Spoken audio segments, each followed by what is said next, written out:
हरि ओम नमो भगवते वासुदेवाय। श्री ओम नमो भगवते वासुदेवाय। वह सहर्ष उसे भी करने लगते। बदले में उन्हें अपने भाइयों से जो मिल जाता उसी में वह संतुष्ट हो जाते थे। राजन, एक बार की बात है कि डाकुओं के एक सरदार ने पुत्र की कामना से भद्रकाली को मनुष्य की बलि देने का संकल्प किया। आधी रात में एक खेत में फसल की रखवाली करते भरत जी को उन डाकुओं ने पकड़ लिया और उसे रस्सी से बांधकर काली के मंदिर में ले आए। उन डाकुओं ने उन्हें स्नान कराकर साफ सुथरे वस्त्र पहनाए और नाना प्रकार के आभूषणों, चंदन, माला और तिलक आदि से उनका श्रृंगार किया। फिर उन्हें अच्छी तरह से भर पेट भोजन भी कराया। उसके बाद धूप, दीप, माला, खील, पत्ते, अंकुर और फल आदि काली के सामने रखकर तरह तरह की स्तुति करते हुए तथा ढोल, मृदंग आदि बजाते हुए देवी को प्रसन्न करने के लिए उन्होंने भरत जी को सिर नीचा करके बलि वेदी पर बैठा दिया।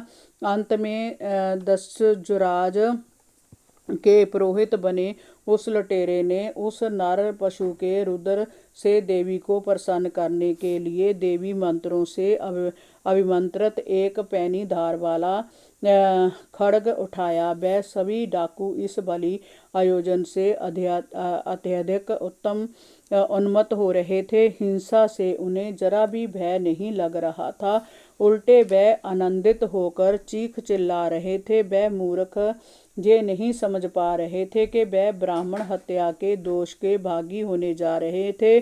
जय देखकर देवी भद्रकाली के शरीर में सहसा ब्रह्म तेज का दाह होने लगा और देवी मूर्ति को तोड़कर सहसा प्रकट हो गई। देवी का भयानक रूप और क्रोध में अंगार उगलती आंखों को देखकर वहां खड़े सभी लोग सहम गए। बलि देने वाले पुरोहित का उठा हुआ हाथ ज्यों का त्यों स्थिर हो गया। सभी देवी ने क्रोध से तड़प कर भयानक अट्टहास किया और चीखी, दुराचारी नर पिशाचों, एक आत्मज्ञानी ब्राह्मण की हत्या करके तुम मुझे प्रसन्न करना चाहते हो। तुम इसे क्या मारोगे? पहले अपने जीवन की रक्षा करो। ऐसा कहकर देवी ने अपने विशाल खड्ग से वहां खड़े सभी डाकुओं का सिर धड़ से अलग कर दिया और अपने गणों के साथ उनके रक्त को पीकर अपना क्रोध शांत किया। भद्रकाली को साक्षात अपने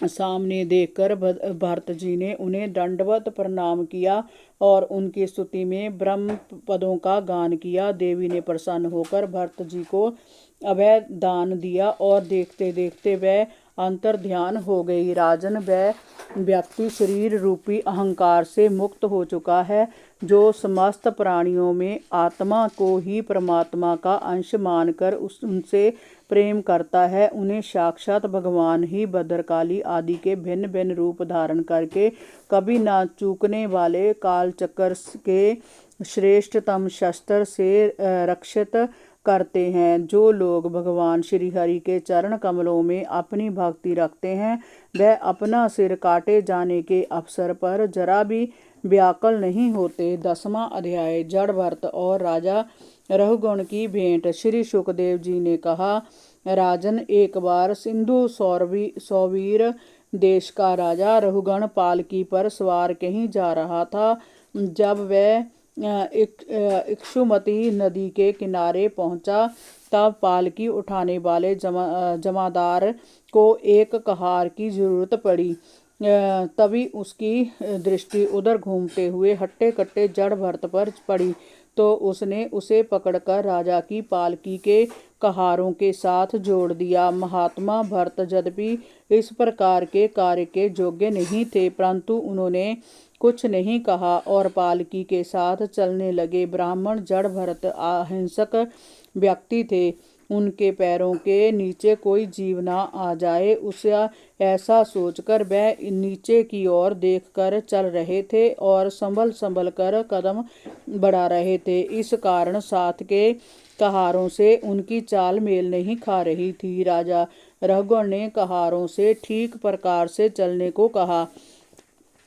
स्वामी भक्त कहार राजा की बात सुनकर दंड के भय से घबरा गए। उनके जमादार ने विनय पूर्वक राजा से कहा कि जय जो नया कहार हमारे साथ पालकी उठाकर चल रहा है, जय जल्दी जल्दी नहीं चलता। इसकी वजह से हम लोग पालकी ले जाने में असुविधा अनुभव कर रहे हैं।